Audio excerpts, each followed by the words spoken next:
Good afternoon, everyone. My name is Marty Roth. I'm the president of the University of Charleston. It is my honor and pleasure to welcome all of you to 2026 commencement ceremony for the University of Charleston. Incredibly proud of the accomplishments of our soon-to-be graduates, and there you go. I like that. I like that a lot. All right, we're going to get things started with some formalities. We'll have an invocation from Pastor Matt Santon, followed by the singing of the national anthem. So please remain standing, and then we'll get seated and get on with the program. Pastor Matt?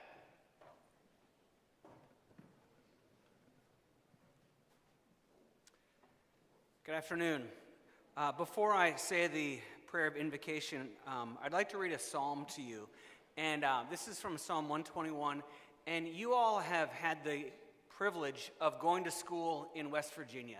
And West Virginia has some of the most beautiful hills and mountains in all of the United States. And so this psalm talks about the hills that God has created and that they would be a reminder of his provision in our lives. So it says this: I lift up my eyes to the hills. Where does my help come from?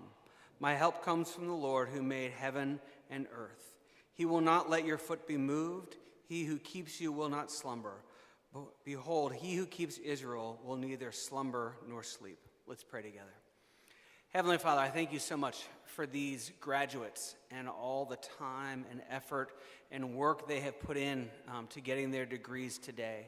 And Lord, I thank you also for all the folks that help them to do that, from the professors to the staff, to coaches, to family members, and so many more people, Lord, have allowed these folks to get here. And all of that is because of your provision. And God, I pray that as they leave this place, as they leave the University of Charleston, when they see the hills of West Virginia or the hills and mountains anywhere, that they would be reminded of your provision in their lives. God, we ask your blessing upon this graduation ceremony today. In Jesus' name, amen.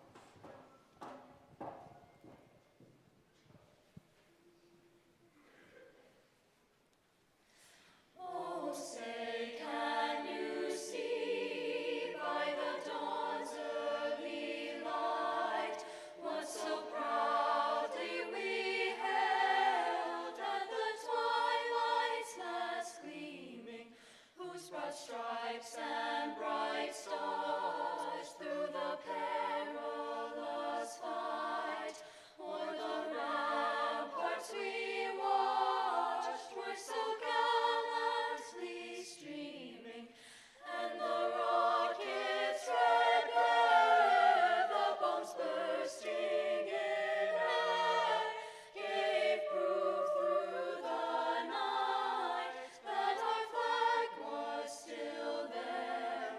Oh, say does that star-spangled banner yet wave o'er the land of the free and the home of the brave?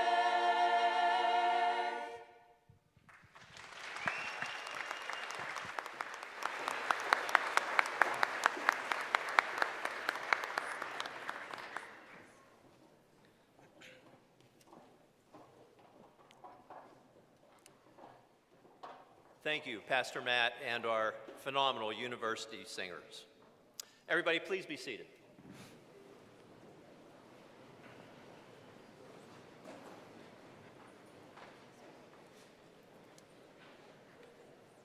So today is a great day in the life of a university, for we get to celebrate the accomplishments of our most recent graduates. We're grateful that you invested in the University of Charleston to earn your degree, And we're thankful for all of you who are here today in person, those of you who are watching via the live stream, and even those who are just joining us in spirit today for your support for the accomplishments of these people that we're recognizing today. They say that success takes hard work, and indeed it does. And I think it's important in moments like this, there are causes for celebration, causes for us to bring family and friends together in celebration, to think about the adversity that we've faced, how we successfully channeled that adversity into hard work, which led to the results that we are enjoying today. How many of you graduating are parents? Please raise your hand. Very impressive. As a parent working toward a degree, one of the things you quickly realized was there is no longer the thing called free time. Free time is something like Bigfoot. It's a myth. It's like having a clean minivan. It just never happens. As a student who's also parenting, you experience so many things. In the same hour, you can experience the pride that you feel of working toward this important milestone.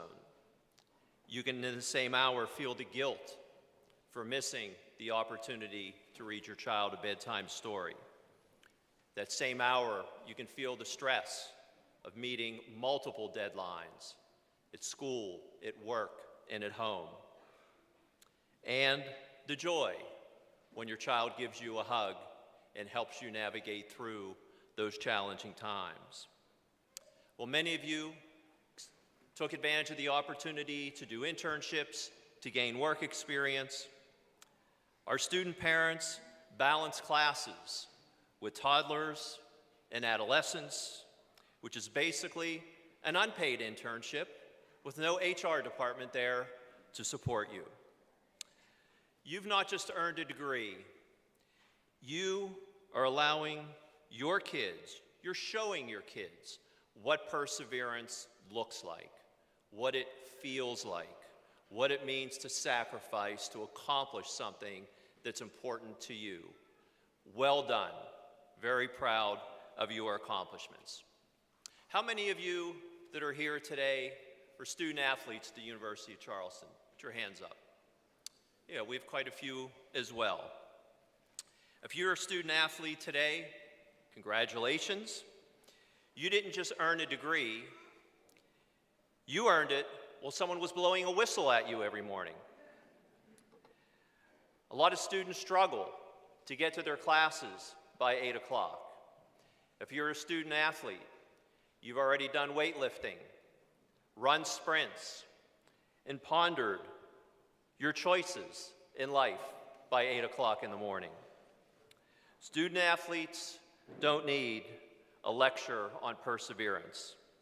They've survived conditioning drills, bus lines longer than some relationships last, and all-nighters after a double overtime game and a 3-hour ride home. Well done facing adversity to earn your degree. How many of you here are proudly serving the military? Show of hands. We appreciate your service.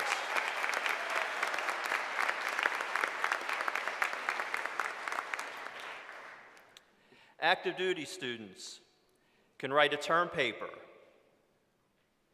in a break room, in a Humvee, in barracks, or a hallway. In those moments, Wi-Fi is either your best friend or your nemesis.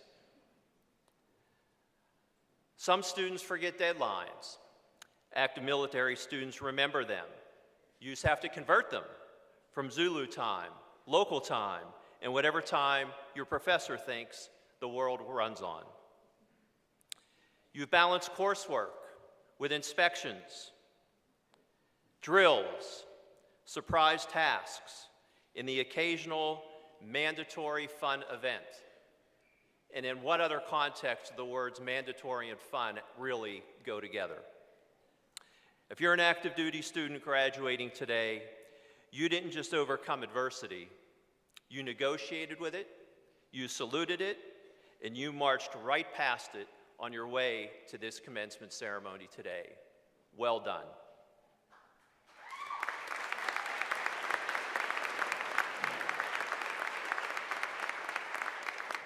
And if you're a student earning your pharmacy degree today, raise your hand. Very proud of you. Our pharmacy students are in the final graduating class of the program. Congratulations.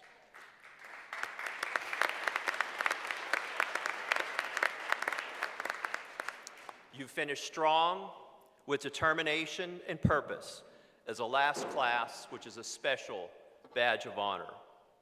You've shown resilience.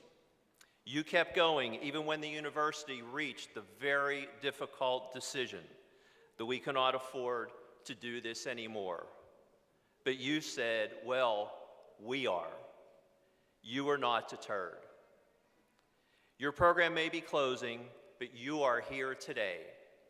Your professors and your preceptors have coached and counseled you to crush the NAPLEX exam and join the 1,000 other proud University of Charleston alumni who earned their Doctorate of Pharmacy degree here and are out doing great work in the communities that they serve.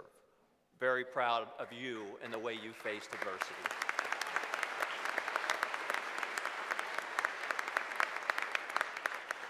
And some of you didn't have occasion to raise your hand. You may not be part of one of these groups. But nonetheless, we know that you too faced adversity in reaching this milestone. When we face adversity, it means the work gets harder. But as the work gets harder, the rewards of success get greater. Resilience is built in the moments when doubt feels the loudest, yet we choose to move forward anyway. And each of you has demonstrated that time and again in reaching this important milestone in your life. I began with, they say success takes hard work. Work always comes before success in all areas of life. You have now earned a degree which should open doors for you in your careers to take on roles and responsibilities of greater responsibility. And unfortunately, I can tell you, earning the degree does not stop the adversity from happening. In fact, as you ascend in your career and take on roles of greater responsibility, the adversity just ratchets up. It gets more frequent and it gets greater.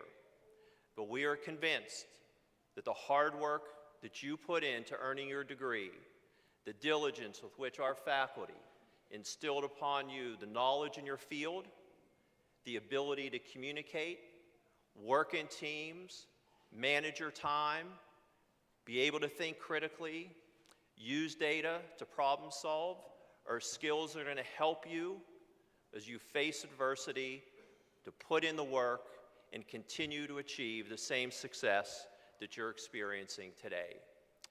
We're proud of you and know that this is just the beginning of more success for all of you.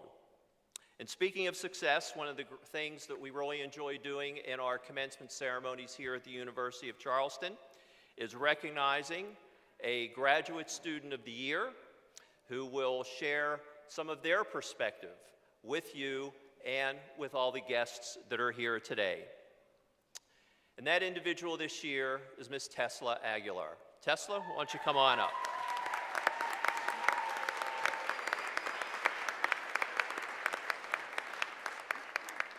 Tesla joined us here in Charleston from Honduras About 4 or 5 years ago, she earned her bachelor's degree in digital media design with minors in digital marketing and sales and communication. She's now about to receive her MBA degree with a specialization in business analytics. Here at the university, she's been a peer educator, student ambassador, cheerleader, global student organization vice president, and for the past year and a half has been an incredible asset to the university as a graduate assistant in our Office of Marketing and Communication. During her time with us, Tesla has modeled and exemplified leadership, creativity, and involvement that have left a meaningful mark on our campus. And the university's first dog, Lynn and our dog, Zoe, Tesla is Zoe's BFF. So ladies and gentlemen, let's give a warm round of applause for our Graduate Student of the Year, Tesla Aguilar.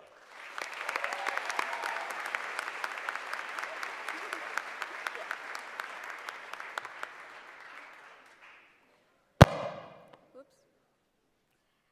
Leaving home at 17 to study in another country was one of the hardest decisions I have ever made. I left behind my family, my culture, and everything familiar in Honduras to pursue an education in the United States. And many of you did the same. Maybe your trip was longer than mine, or it was a few hours of a drive. But what we all did not know then, that the University of Charleston would become more than a place where we studied. It would become a home that shaped who we are today, and eventually become our second home. When people ask me why I came to West Virginia, or why I stayed, I explain them, there's no place like almost heaven. And it's people, but for real, it's the people. From my first days on campus, I learned that UC is not just a university, it is a community, a place where students support one another, where mentors guide you, and where you're encouraged to grow both academically and as a person. From my first days on campus, I learned that UC is not just a university, it is a community. And you'll also experience some of the most random things, and as an international student, let me tell you, I did not expect. 1, my first weeks, I was on my way to my dorm and saw the volleyball team gather around, and they were cheering on its teammate, eating 20 large full raw tomatoes. 2nd, myself having the courage on a random day to cut my hair like Dora the Explorer. And I sent my mom by accident 2 weeks later a picture with me and my friends, included my brand new haircut. 3, learning that if I do small mistakes, it can have a ripple effect. Like that one time I left a napkin in my air fryer and evacuated the whole middle building. I'm sorry about that. And so many other stories, maybe, that I should not share because my parents are sitting right there. Sorry, Mom and Dad. During my time at UC, I became involved in organizations and leadership opportunities that allowed me to bring together people and help tell the story of this university. Through the Global Student Organization and with the constant support of leaders like Violeta, our collective second mom, who has welcomed and guided international students from the very first day, I had the opportunity to help create spaces where students from different cultures could feel that they belonged, whether helping international students adjust to campus life or being a peer educator and supporting the new freshies as they began their journeys. I learned that sometimes the most meaningful contribution that you can make is making someone else feel at home. My academic journey has also allowed me to connect my passion for creativity and communication with meaningful work.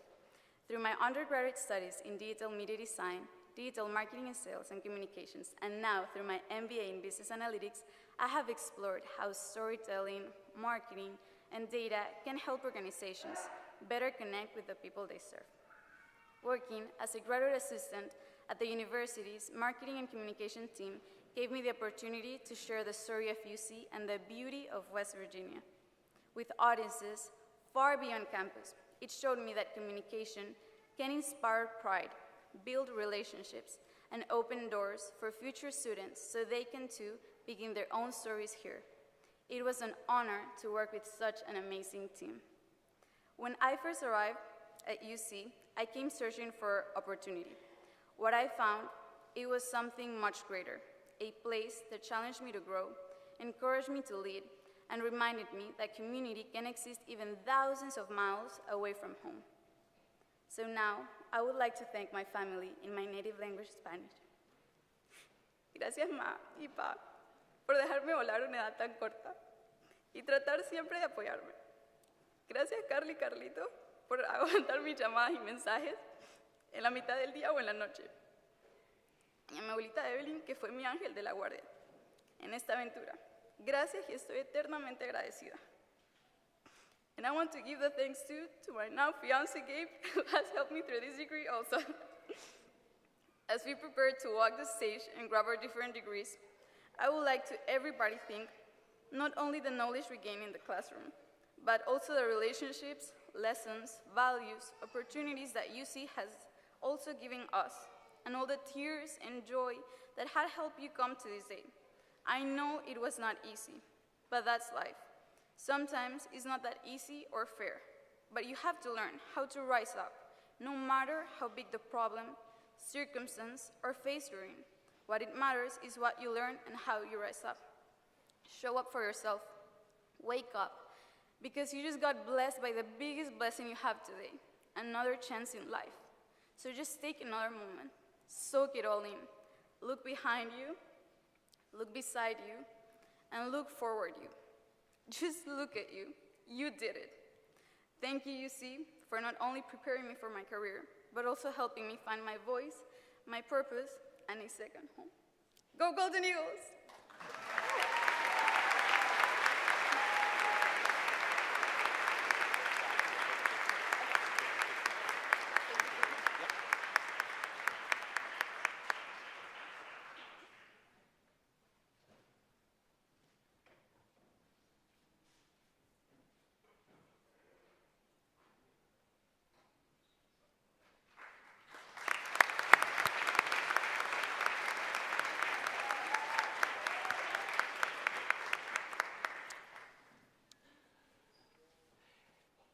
Every year at a university, we learn that some of our incredible faculty have decided to retire or follow other pursuits. And it gives us an opportunity to recognize them and give them the status of what we call emeritus faculty member.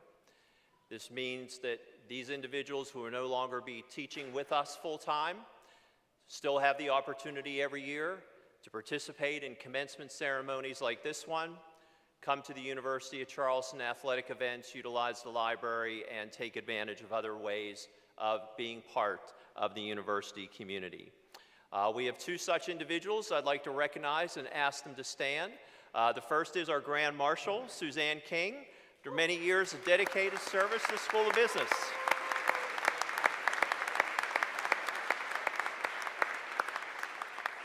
And also on the stage, Dean Christy Lucas, Dean of the School of Pharmacy. Thank you, Christy. We appreciate your service. Now it gives me great pleasure to introduce our commencement speaker for today, Dr. Ryan Moran.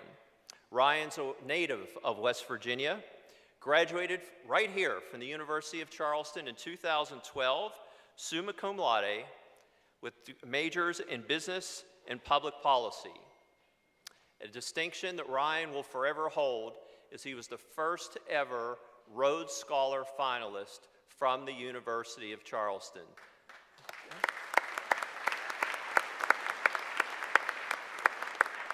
And we were blessed this year to have our second, but Ryan will forever hold that distinction. After graduating from UC, Ryan earned a master's degree in health service administration from Xavier University in Cincinnati, then went on to earn his PhD in public health from Johns Hopkins. He worked in Maryland as the Department of Health as Deputy Secretary for Healthcare Financing and Medicaid Director, and in 2025, has traveled across the country and is now the Director of the Washington State Healthcare Authority, working to improve access to quality health care, especially in rural communities. As you can tell, Ryan has dedicated his professional life thus far to promoting social justice and equality through healthcare, and we look forward to future ways that Ryan will continue to make positive impact on society. Ladies and gentlemen, warm welcome for Dr. Ryan Moran. Come on up. And at this time, I'd also like to invite Board of Trustee member Jenny Ferretti, who will help us in bestowing an honorary degree on Ryan Moran. Jenny?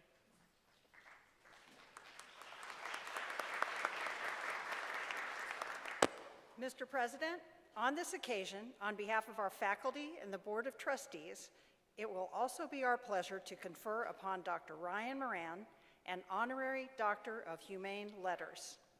Your impressive accomplishments in public health, leadership, and community engagement, along with your commitment to education and helping others, are quite deserving of this recognition.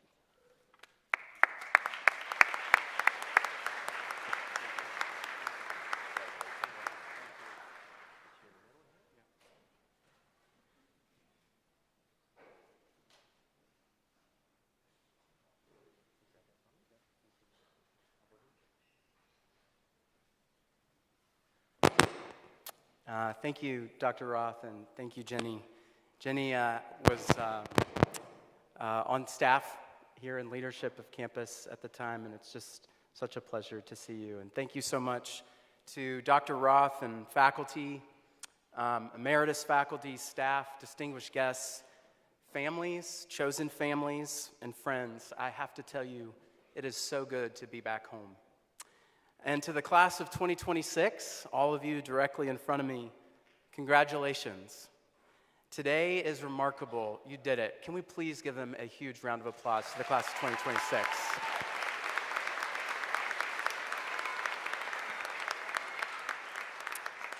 You become alumnus of this great university, a campus that has meant so much to me personally and professionally.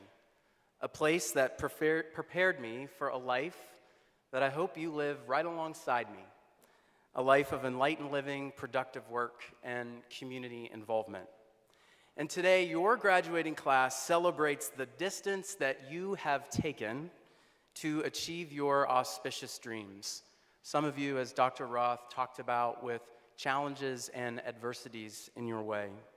And the distance you walk across the stage will represent the hope that all of us have sitting in this arena of you launching your field into scholarship and to practice, to make your impact at the bedside or in your local retail pharmacy. Shout out to the pharmacy school class.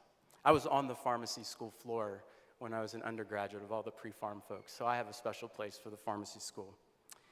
You'll make impact at the boardroom and in living rooms where they need healing. But perhaps when you meet them, you will find that they actually don't need your medicine or any therapy that you were trained in. They just need someone to talk to. And I have to say, I am immensely honored, I'm humbled and blessed. That's a word I don't use very often, to be here. I have come to learn a great deal about distance. I grew up 175 miles north of here in Preston County, West Virginia. My parents are here today, along with my twin sister, my better half, and my in-laws. I come from a lineage of working-class Americans, quintessential West Virginians, known for our humble roots of the Roosevelt's New Deal. When folks ask me, now that I'm 2,000 miles west in Washington State, what's the one thing you took away from being in West Virginia? People have a lot of questions for West Virginians as you travel this earth. I tell them that in Preston County, I learned how to be a good neighbor. And perhaps the best representation of the line of folks that I come from can be summed up from one of the most important lessons that I learned from my Aunt Linda. She unfortunately is unable to be here. She was sick. She was hoping to come. But actually, that story starts with her father, my grandfather, Bruce Moran. He was a dairy farmer and a coal miner. And he and my granny, Colleen May Riggleman, and my grandmother was convinced there was some distant connection to Riggleman Hall. We'll have to do some genealogy to figure out that later. But both of them, both Colleen and Bruce, joined the wave of the labor movement. They believed fiercely fiercely in a right to a fair wage and a safe working condition. That kind of resolve about sticking up for the little guy has permeated generations of Marans beneath them. In fact, my Aunt Linda, she never graduated college until the age of 62. She worked as a member of classified staff at West Virginia University. Her job was to help graduates like you connect to employment in the Office of Career Services. She also became a staunch member of West Virginia University's campus. She was a leader of the classified staff. In that role, her job was to advocate on behalf of working people. People who picked up trash, people who served food in the cafeteria, maintenance guys who repaired the PRT, the people mover on campus that always breaks. That role led her to be a part of interview panels where she would welcome candidates vying for the role of president, like Dr. Roth or provost. And she had one interview question for candidates. Very simple. Can you tell me the name of the person at your current university where you're currently employed who takes out your trash at the end of the day from your office? I can allow you to use your own imagination about all the responses she would get from these candidates, but I can tell you it wasn't a lot of names. Her life's work has never allowed me to forget my roots, and that story has never allowed me to forget that everyone is on my team. Everyone's contribution matters. Everyone's humanity matters. It's these kind of roots that led me here to the University of Charleston in 2009. I was an 18-year-old undergrad just trying to find my way in the world. And it's here on this campus where I learned a thing or two about taking chances. And more specifically, I learned that if you get the chance, you should take it. If it changes your life, you should let it. I scrapped my way through college. I took any odd job at Reach. One of the defining moments of my collegiate career started actually back in my hometown, a little place called Twyla's Restaurant. By chance, I served Senator Oliverio and his family. By the end of that conversation, Senator Oliverio learned actually of my aspirations for a career in public policy and political science, and he pulled out his business card at the end of the meal, and he told me to come work for him in the West Virginia State Senate. Senator Oliverio took a chance on me. He's still in elected office today across the river. But one evening, late into session, I asked Senator Oliverio how he was going to vote on a specific piece of legislation that was related to the scope of practice of optometry and ophthalmology. Important stuff. Details matter. What he said next to me actually, though, really surprised me. He said he didn't know, and then he would have to ask some lobbyists. Honestly, my naive heart broke. I've come to learn that there wasn't necessarily anything wrong with what Senator Oliverio said. That's actually how public policy is created in the halls of the state legislature. But I couldn't accept that as a reality. I couldn't accept that people in positions of power would simply listen to lobbyists without having a better understanding about how the system works. If I was going to do health policy, I wanted to be educated on how the system works. How do hospitals run? Why are there access to care issues in West Virginia? Why do we spend the most as a country on health care and we have the worst health outcomes? Why are we allowing opioids to ravage our hollers while pharmaceutical companies line their pockets on Wall Street? I was hungry, and I had a lot of questions. So I picked up the phone. That's what I did next. After busy signals and long wait times, it took me 3 chances to finally reach a live human. Her name was Tammy. She was the assistant to president and administrator of the Charleston Area Medical Center General Hospital right across the river, to Mike Williams. I begged politely for a meeting with Mike. Mike took a chance. He picked up the phone and he called me back. I was shocked. The cold call turned into a summer internship. Mike made me hungrier. He made me want to learn and pursue advanced degrees in health administration and public health.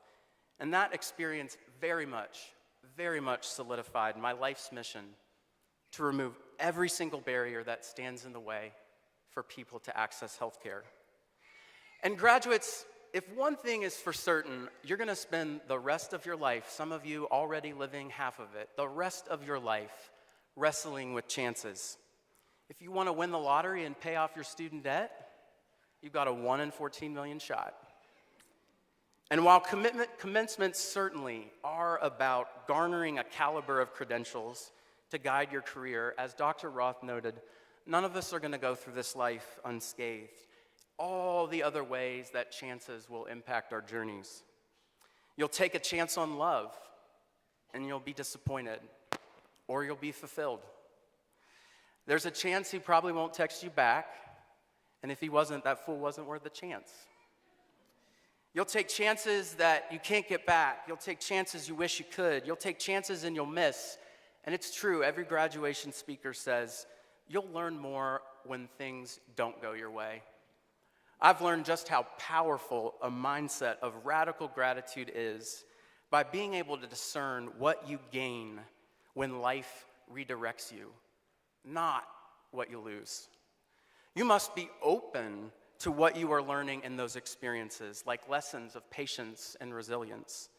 Trust me, you won't appreciate these things when you're going through it, but keep going. As my better half reminds me, thank goodness for all the times I didn't get what I thought I wanted. And I could stand here and I could recount every story of when the world told me no. You probably could too. The schools that rejected my application for admission, the jobs I didn't get, the fools who really didn't text back. And I offer, however, that my own lived experience as a former King Buckwheat from the Preston County Buckwheat Festival to the governor of Washington's executive cabinet isn't necessarily an accident. Don't miss my point. A wise mentor reminds me that chance favors the prepared. To get chances, you don't need to come from money or power or have connections. And sure, I will tell you, those things do provide advantages and unlevel playing fields. We, especially in the world today, can point to outcomes where the system absolutely favors some over others. And here's the good news. You can break the system. And when you break it, you have a moral responsibility to work on leveling the playing field for the people that come behind you. In spite of these odds, I have come to learn that chances favor people who do their own homework. I hope you've done your own. Chances come to favor people that have good work ethic. Chances come to people, as Katie Kirk once said, that understand that if you're too big for the small job, you're too small for the little one.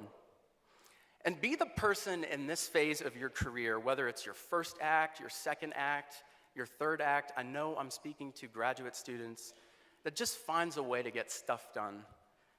My favorite president, a former president, notes that the world is full of people who are very good at describing problems. Very good at describing problems. Anybody know those folks? They're very sophisticated about why things went wrong.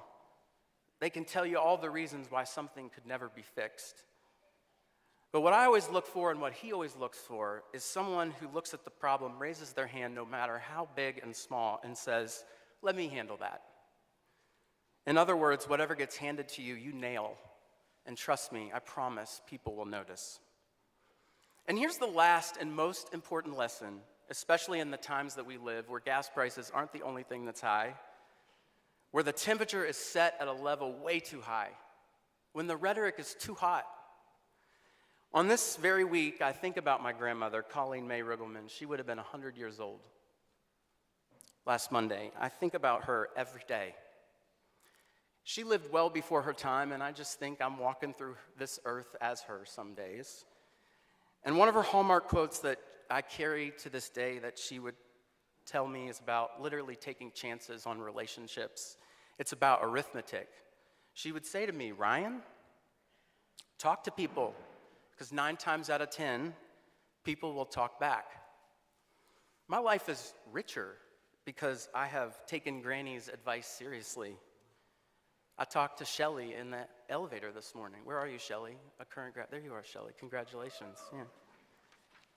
My life is richer because I've taken her advice seriously. You should talk to people. I'm always fascinated by what I learn. And here's the thing about the world that we live in today. The rapid pace of AI distorts the way that our sensory system takes in information. Along with the evolution of social media and the addiction to our screens, I, myself included, that can have the tendency to push us deep, deep, deep into our corners.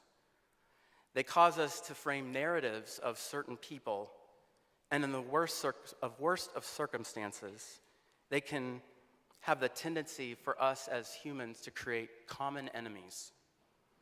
We are literally forced into alternate realities that can lure us into casting blame on others for the real or perceived difference because of our own trials, our own challenges, and the very real injustices that we may face. And I know that this dynamic is the greatest threat of our present time. Graduates, we've got to get out of our corners where it is simply easier to erase humanity than fundamentally understanding that it is a relationship and empathy that drives connection. The dreams and hopes of a single mom in Welch, West Virginia do not vary from the dreams and hopes of a stranger seeking help in a new place. Each wants safety for their kids. They want food on their table, liberty and autonomy to make their own choices, clean water to drink, and a community to call their own. I know this because I've forced myself out of my own corners to talk to people as Granny instructs me, to find common ground on backgrounds, experiences, and positions that on their face or on social media, they may seem like they're in complete opposition from one another. As my pastor, Andrew Connors, would remind me, the well-being of both that mom in Welch and the well-being of that stranger seeking refuge is caught up in my well-being. They are inextricably linked. And my well-being is caught up in yours, and Professor Emeritus King's, and Pastor Stanton, and yours, and yours, and yours. And while today very much is about you, this is the last portion of the speech, it very much is and should be about you. Make sure that most of your days from here on out aren't. I'm not a public health practitioner discouraging self-care or suggesting in any way that you shouldn't prioritize your own well-being. Please do those things. But I have learned that part of living a life of gratitude is about investing in others. Everyone deserves a shot. That spirit is best alive on college campuses, particularly today as I've returned home and think about and see some of the models and professors on this campus that poured everything into me. Professor Chillog, where are you, Hallie? Hallie? Everyone give Hallie an applause.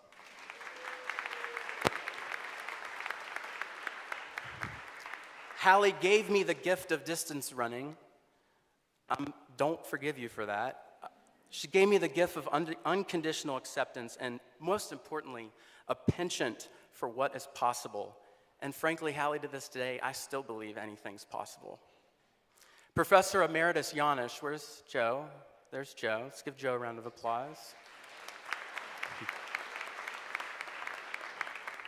When I left campus, Joe said to me, "Ryan, call me anytime, even if you find yourself in jail." And it's not really I ever thought that Joe would really think I'd end up in jail. And it's not really that I ever thought that I would really need to call Joe, because I never thought I would really be going to jail one day in my life. But the underlying message of what I heard from Dr. Janusz was that I'll have your back when you face hard days. And you will need your people on the hard days ahead. I will tell you that.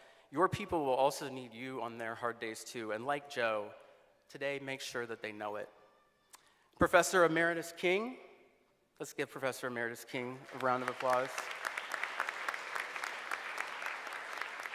45 years of teaching on this campus.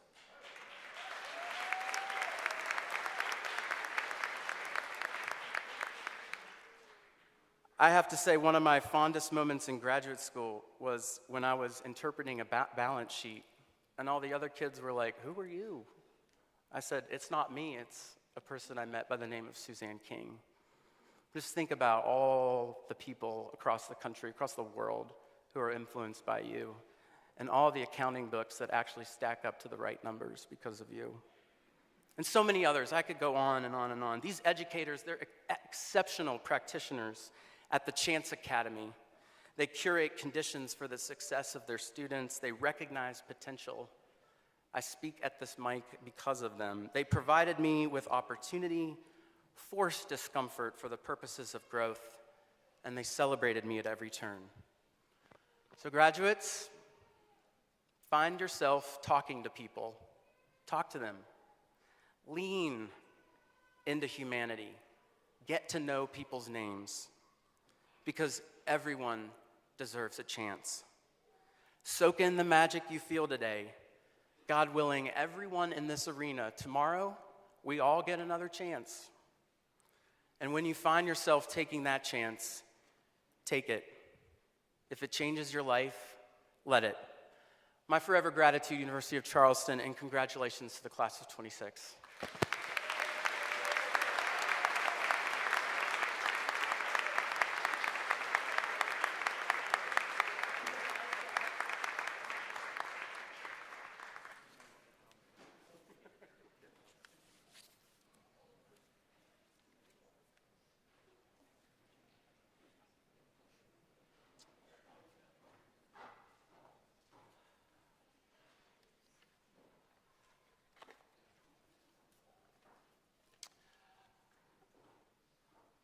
All right, thank you again to Tesla and Ryan. Great words of wisdom for all of us. Thank you.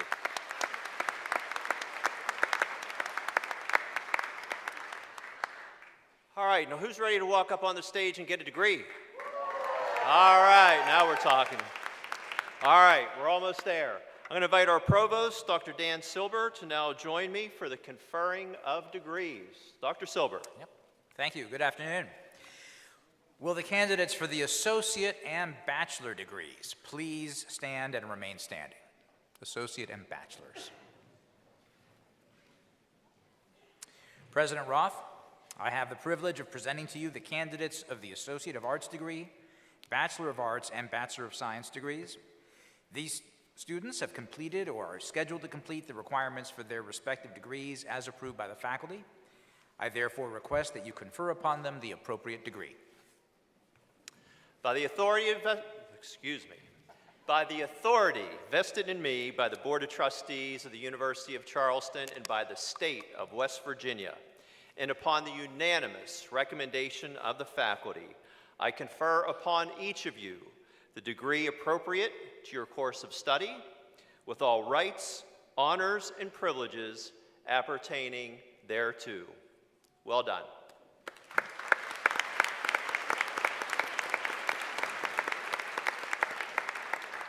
Congratulations, graduates. All graduates, please turn your graduation tassel from the right side to the left side. All right.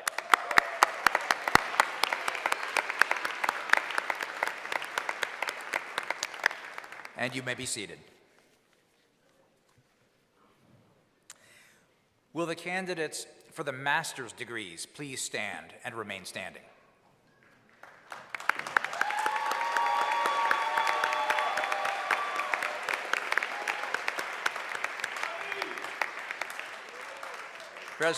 President Roth, I have the privilege of presenting to you the candidates for the Master of Arts in Counseling, Master of Business Administration, Master of Science in Business and Data Analytics, Master of Science in Physician Assistant Studies, Master of Science in Nursing, Master of Science in Occupational Therapy, Master of Science in Cybersecurity, and Master of Science in Strategic Leadership degrees. These students have completed or are scheduled to complete the requirements for their degree as approved by the faculty, and I therefore request that you confer upon them the appropriate degree.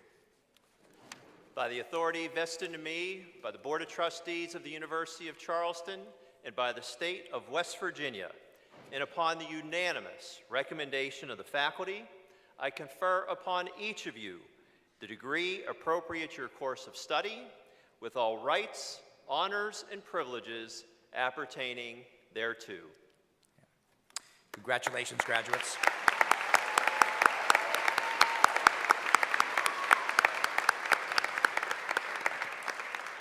Please be seated. Now, will the candidates for the doctoral degrees please stand and remain standing?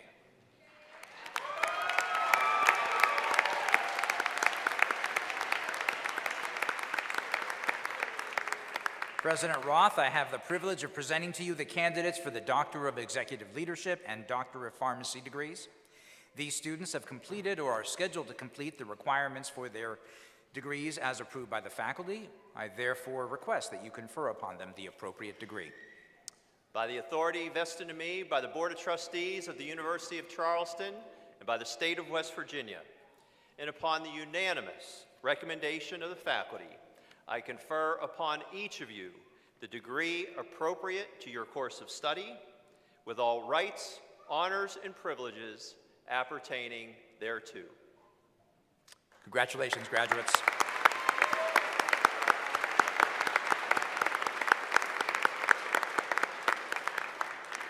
And you may be seated. At this time, our University Grand Marshal, Professor Suzanne King, and Assistant Marshal, Dr. Jeannie Del Porto, will lead the graduates to the stage where they will be recognized and receive congratulations from the President. Those who are graduating with honors will be recognized as their names are read. Latin honors are designated for students completing a bachelor's degree. Summa cum laude and highest honors indicate a GPA at 3.9 to 4.0. Magna cum laude and high honors indicate the second highest level of GPA at 3.75 to 3.89. And cum laude and honors indicate the third highest level of GPA at 3.5 to 3.74. Now, the following graduates are receiving a Bachelor of Arts degree from the School of Arts and Sciences. Jorge Perez.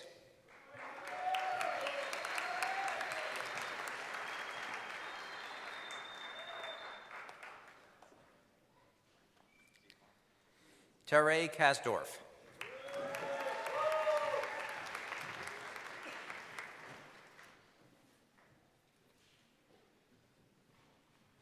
Ginger Rodehaver.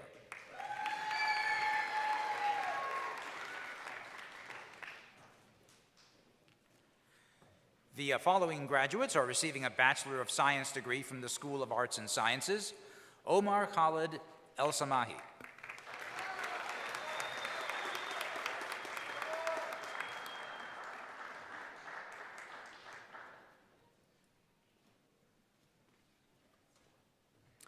Casey Hudson.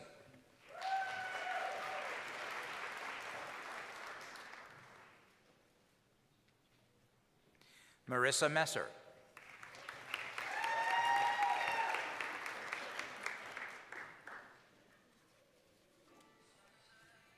Alberto Nordio.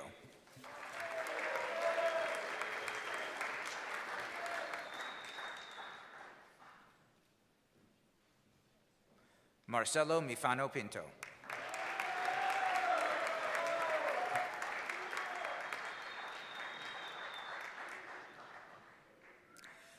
The following graduates are receiving a Bachelor of Science degree from the School of Health Sciences.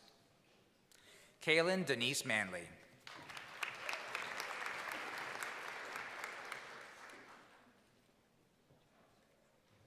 Taylor Sexton.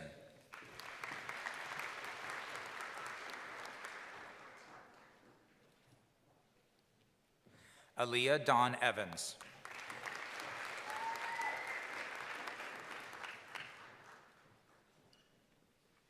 Randy Allen Smith.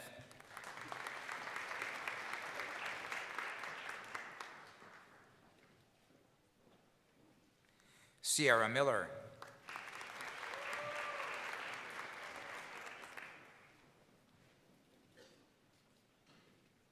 Michelle Dawn White.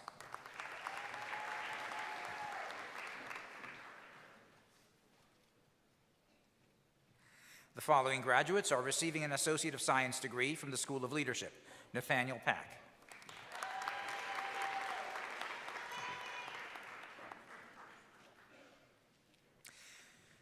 The following graduates are receiving a Bachelor of Science degree from the School of Leadership. Miguel Ángel Rangel.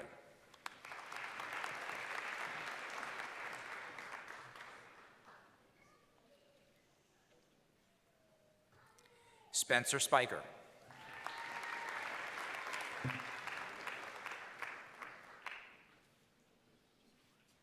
Charles Borden.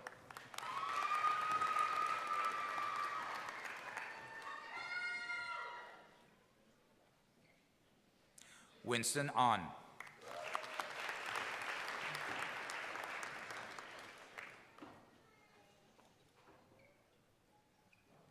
Kim Ann Sierra.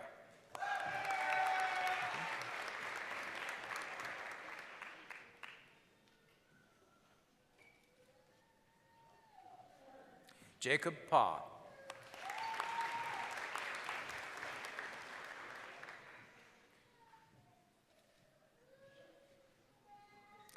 Zachary Dialli.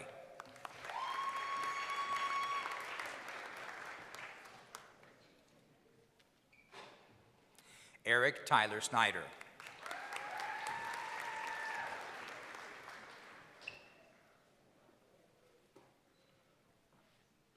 Jacob Johnson.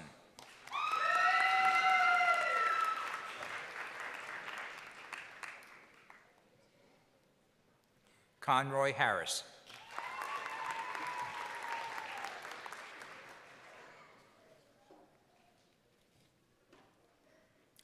Kaylee Peterson.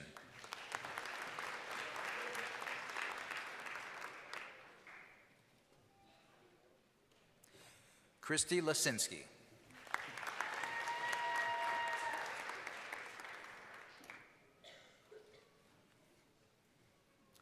Jonathan David Farrell.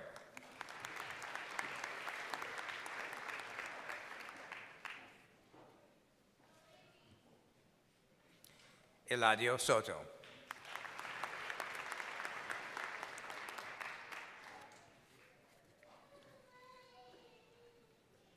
Rodney James Vaught.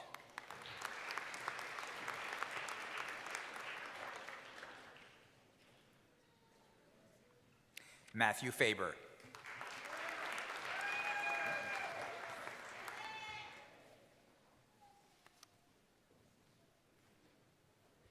Christopher William Topfer.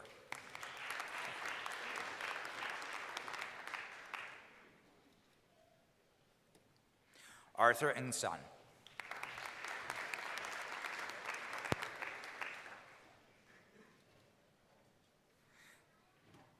Daniel Alejandro Celestín López.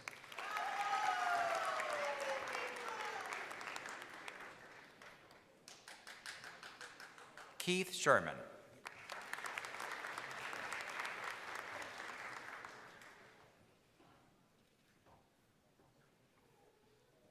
A.J. James, academic distinction.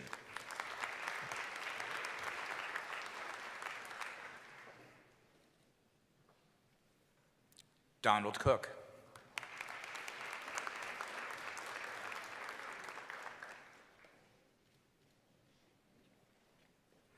Habarugira Janvier.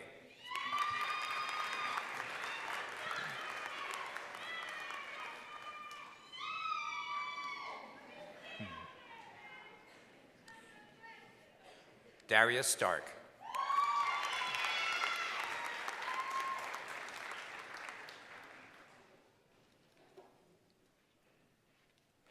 Michael John Barrett.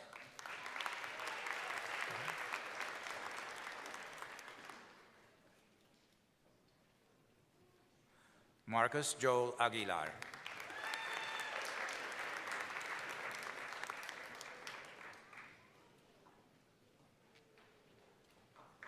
Sean Michael Tucker.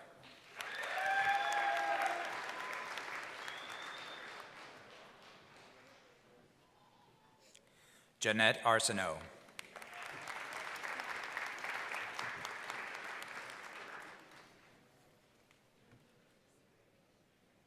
Rocky C. Hebb.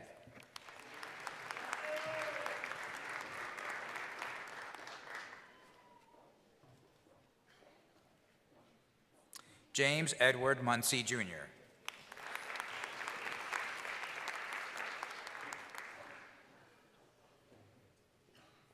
Bryant Valley Ramos, academic distinction.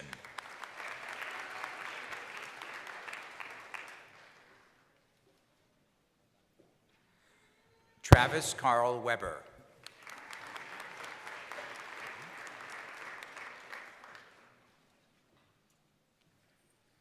Jonathan Wesley Ligursky.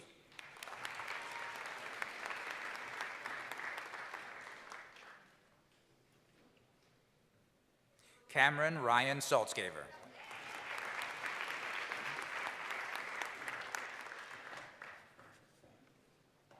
Michael Wells.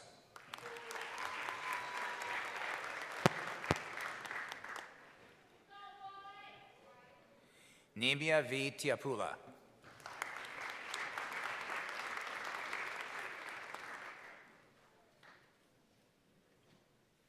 Michael J. Timms.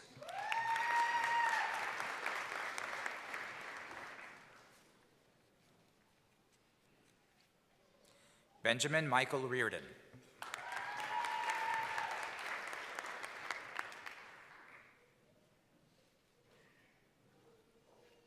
Alan Anthony Williams Barahona, academic distinction.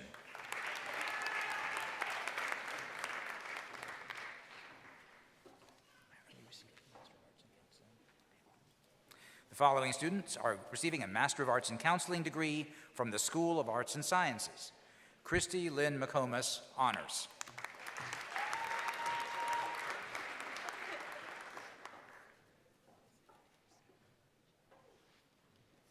The following graduates are receiving a Master of Business Administration degree from the School of Business. Tomás Agustín Muller.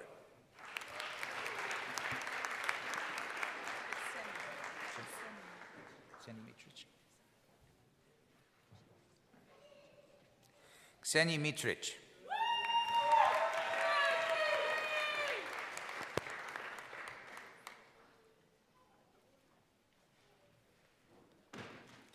Kayla Lynn Moran.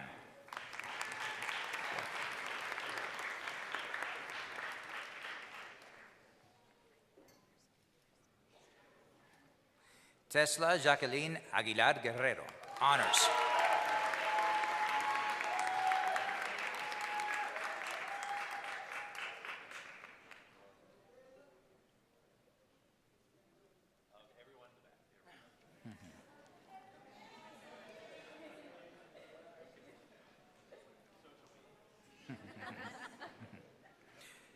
Donovan Edward McAllister.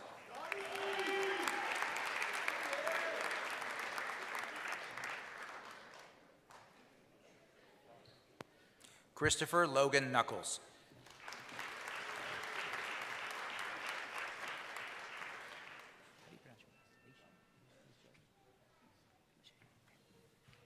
Kanita Lachey Cheese, honors.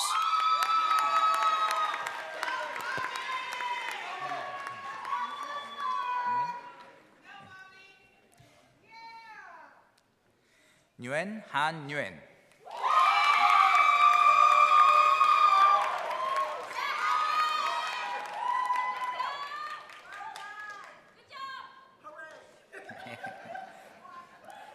Taryn Johnson.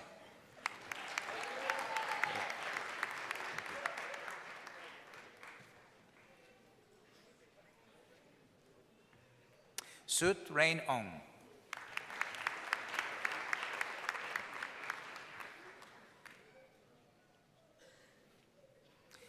David Eric Withrow.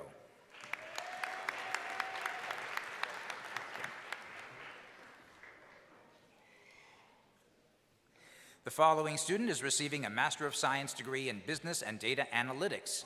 Quentin Michael Ward.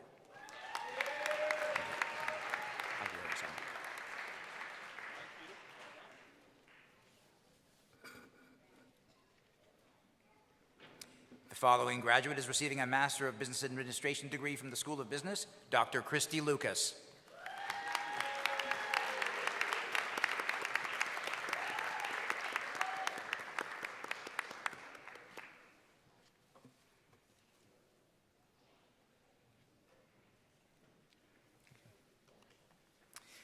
The following graduates are receiving a Master of Science in Nursing degree from the School of Health Sciences, Hannah M. McDermott, honors.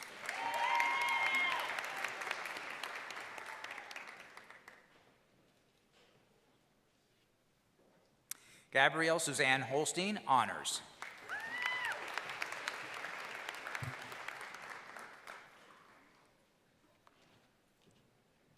Allison Elizabeth Weiss, honors.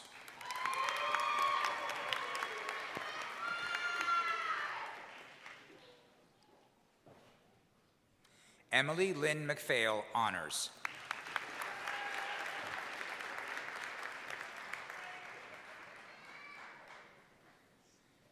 Jamie Adriana Lester, honors.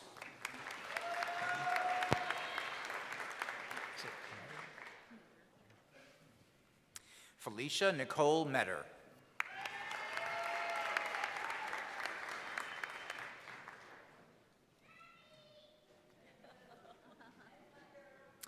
Kira Alexis Short, honors.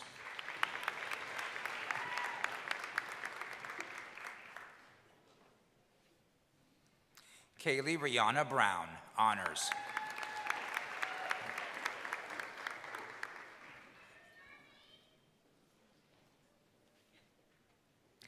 Morgan Page Castle, honors.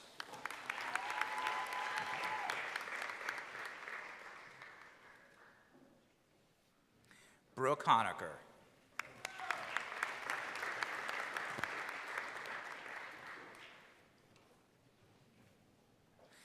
Haley Brianne Gannon, honors.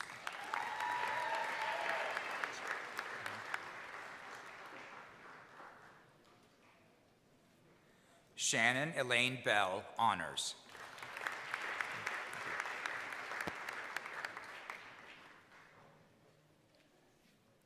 Melissa Renee Meadows, honors.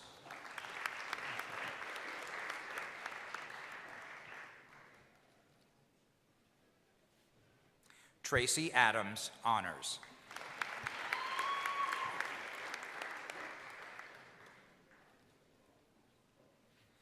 Christy Ann Harvey, honors.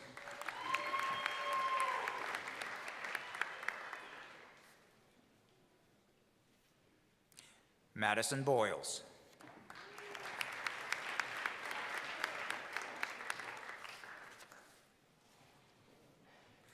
Jessica S. Workman.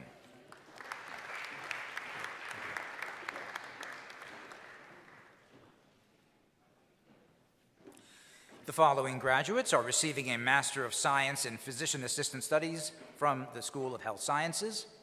Paige Gatliff.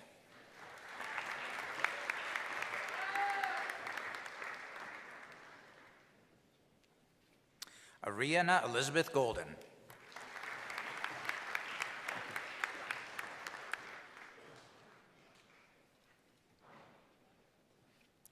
Courtney Grace Santafort.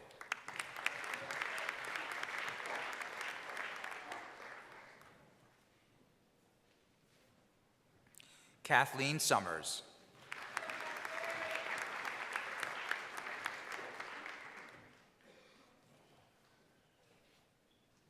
Ross Webb.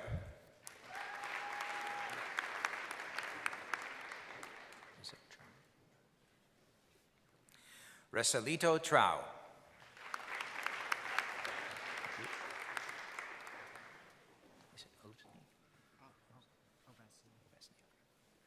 Mark Martin Ovesny.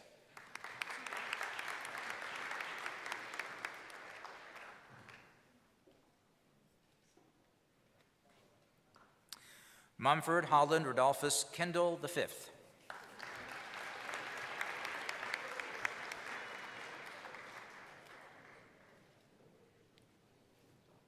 Aaron Kent Moss.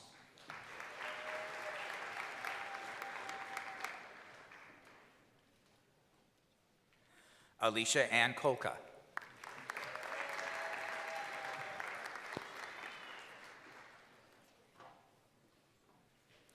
Isha Passy.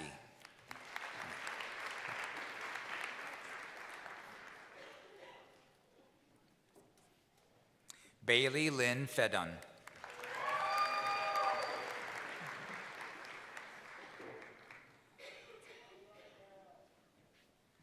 Sawyer K. Agnew.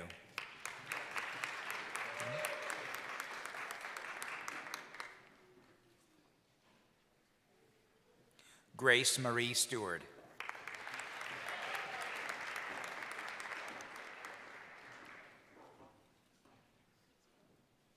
Carolina Ushillo.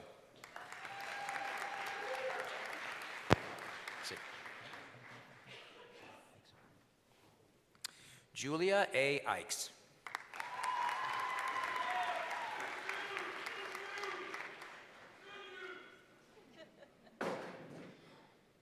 Brittany Marie Sawyer.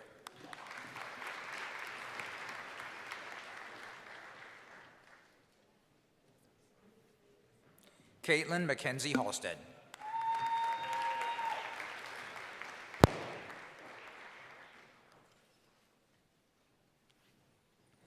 Daniel Early.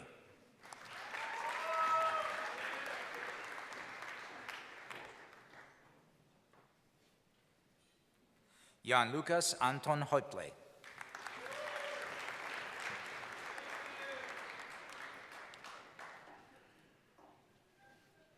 Trent N. Tallman.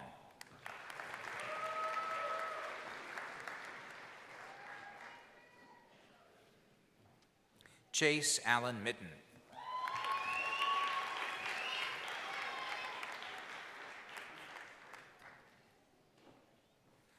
Maria Camila Espinosa Gonzalez.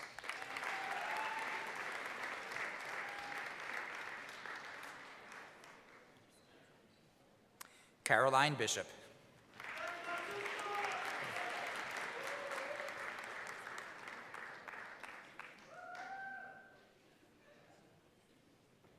Brooke C. Barlow.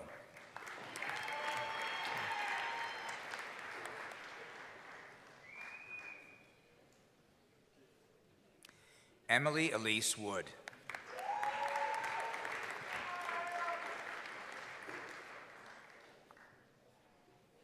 The following graduates are receiving a Master of Science in Occupational Therapy degree from the School of Health Sciences. Kristen Betterman, Honors.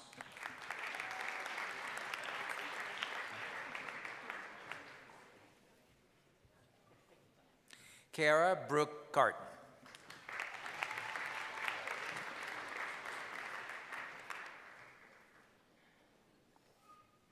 Michaela Lee Helton.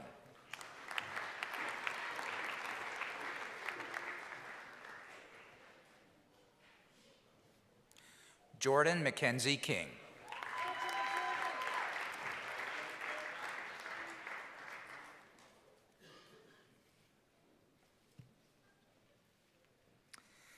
The following graduates are receiving a Master of Science in Cybersecurity degree from the School of Leadership. Andrea Lynn Griffith, Honors.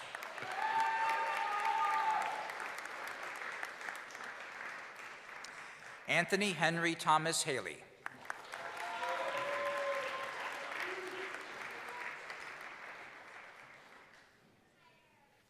Marquise Arnett Heron, Honors.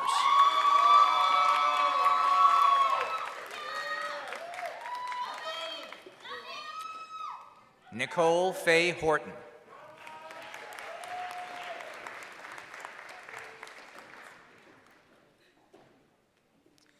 The following graduates are receiving a Master of Science in Strategic Leadership degree from the School of Leadership. Daniel Arroyo.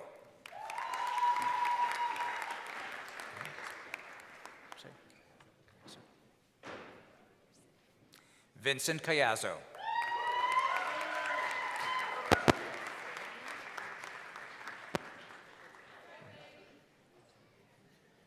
Willow Rain Cooper.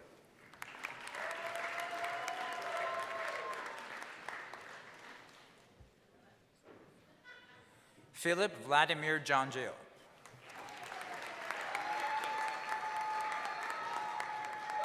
I'm sorry, what did you say?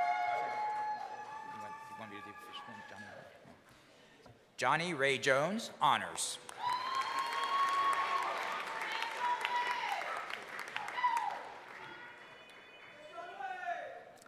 Jeffrey S. Journeycake.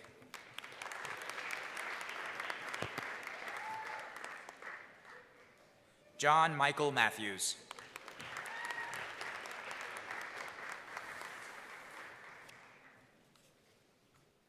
Levi Miller.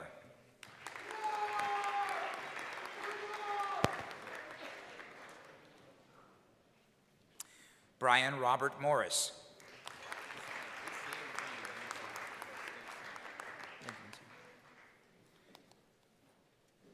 Dylan Stinson.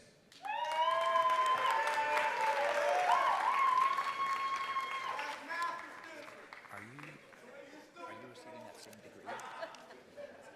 Dylan's, were you also named the strategic leadership? Okay. Isboset Rendonheur.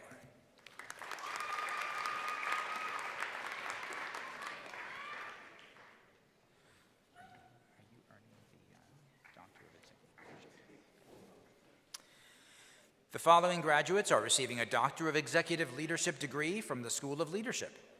Dr. Deborah M. Patterson, honors.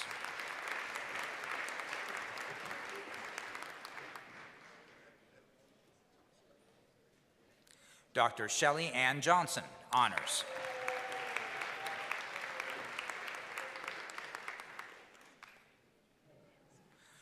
Dr. Adam Young, academic distinction.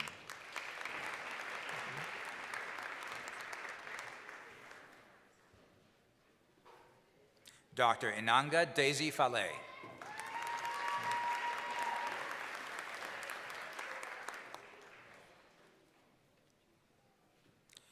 Dr. Joanna Catrice Brown.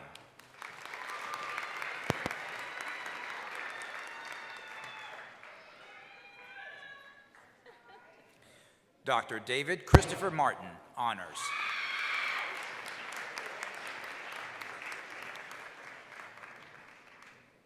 Dr. Diogo Pita Furas Tavares, honors.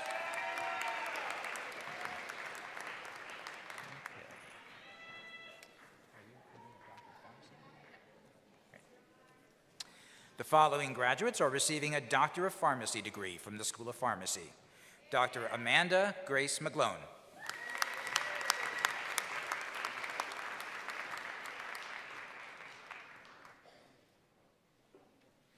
Dr. Morgan Gary Mason.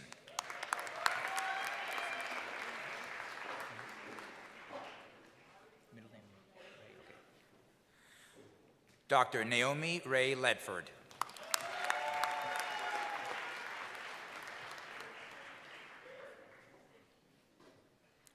Dr. Chloe Page Anderson.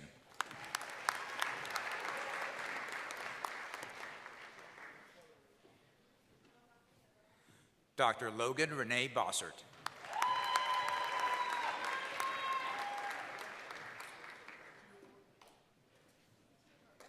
Dr. Miranda May Birchfield.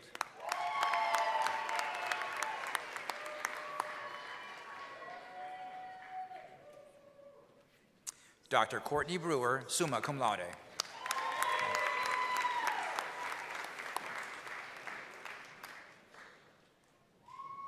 Dr. Meghna Reddy, cum laude.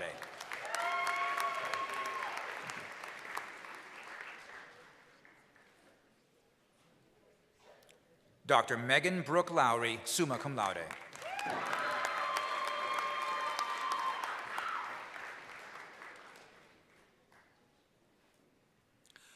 Dr. Lindsay Brooke McCoy Thomas.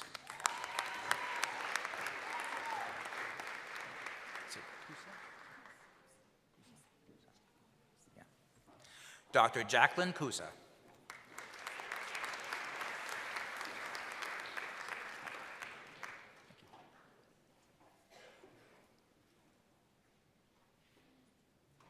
Dr. Abigail Denise Ratliff.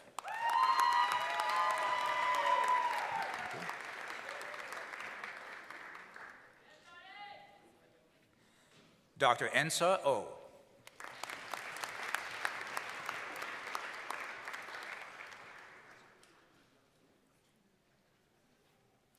Dr. Abraham Samba.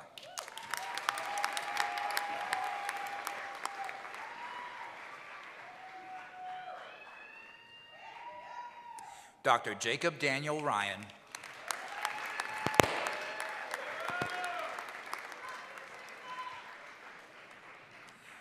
Dr. Kayla Alexis Harrell.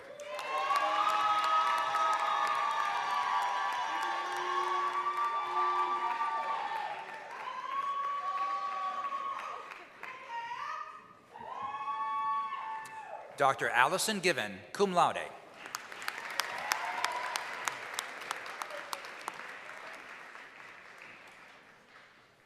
Dr. Taylor Ball.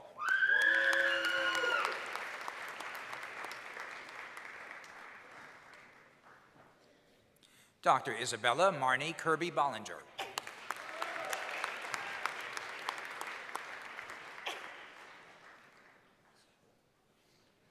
Dr. Brenton Adam Carney.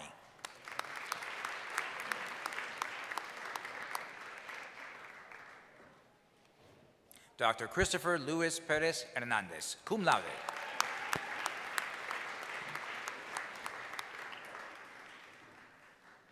Dr. Adalberto Lopez Nieves.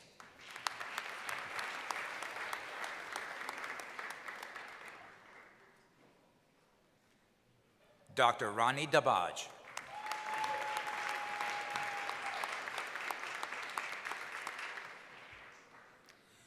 Dr. Jonathan Michael Kinder, magna cum laude.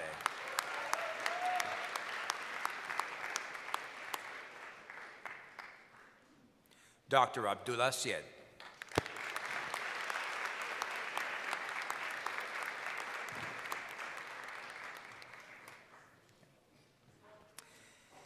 Let us again congratulate all the graduates. All graduates, please rise and remain standing.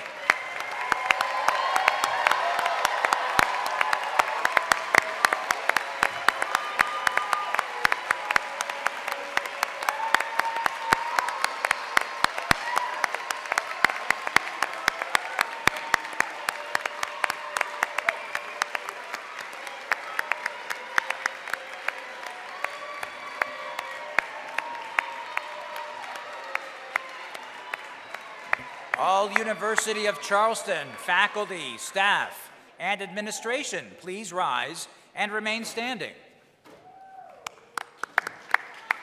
And all family and friends who have made this day possible, please rise and remain standing as we acknowledge our appreciation of your support for our graduates.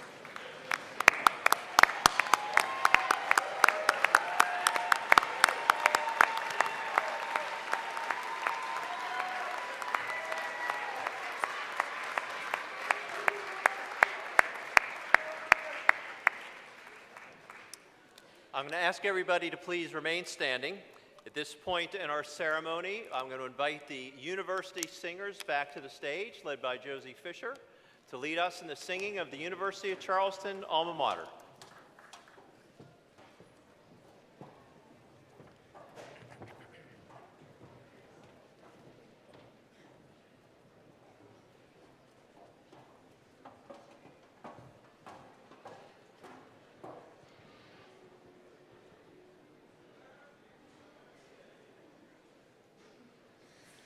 In the shadow of the mountain, by Kanawha's river, our beloved alma mater proudly stands forever.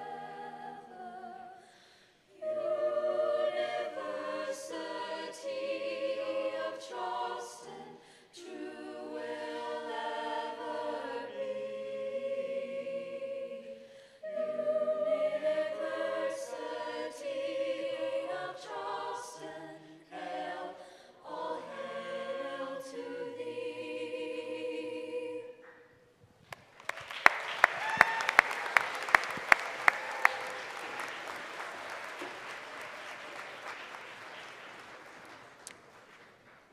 Please be seated.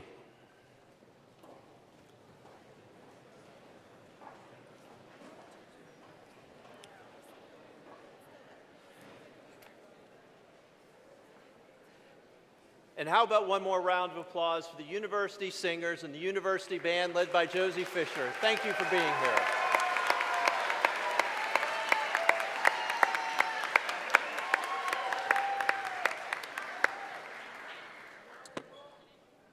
Congratulations again, graduates, University of Charleston 2026.